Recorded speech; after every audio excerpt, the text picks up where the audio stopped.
Chapter 7, Mishnah 7. If beer is not performed with Shemitah produce when the time of its beer deadline arrives, i.e., when that species is no longer available to wild animals in the field, it becomes prohibited forever and must be destroyed. The Mishnah discusses how this prohibition applies to a mixture of Shemitah produce and non-Shemitah produce. We now turn to the words of the Mishnah. If a new 7th-year rose was soaked in old 6th-year oil, and the rose gave flavor to the oil, one may pick out the rose from the oil before the rose's beer deadline, and the 6th-year oil will remain permitted. Since the rose was removed before its deadline, when it was still permitted, the flavor is imparted to the oil and was not from a forbidden source. The oil therefore never became forbidden.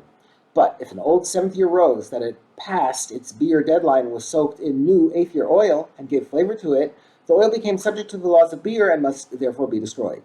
In this case, the oil absorbed flavor from the rose when the rose was already prohibited, for its beer deadline had passed and beer was not performed with it.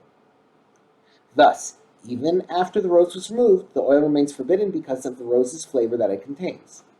The Mishnah cites another application of the second law.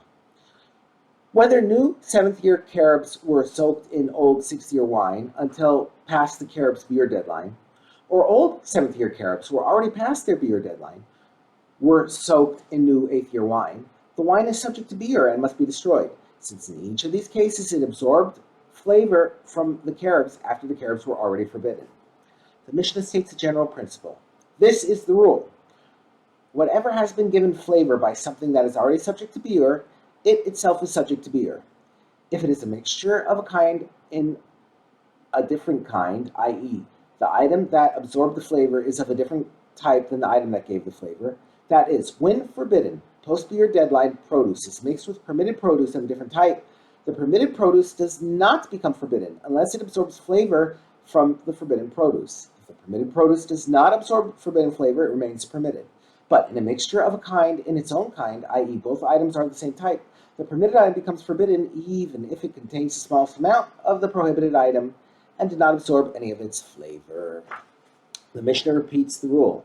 Shemitah produce that has passed its beer deadline makes produce of its own kind forbidden, even if there is just the smallest amount of it in the mixture.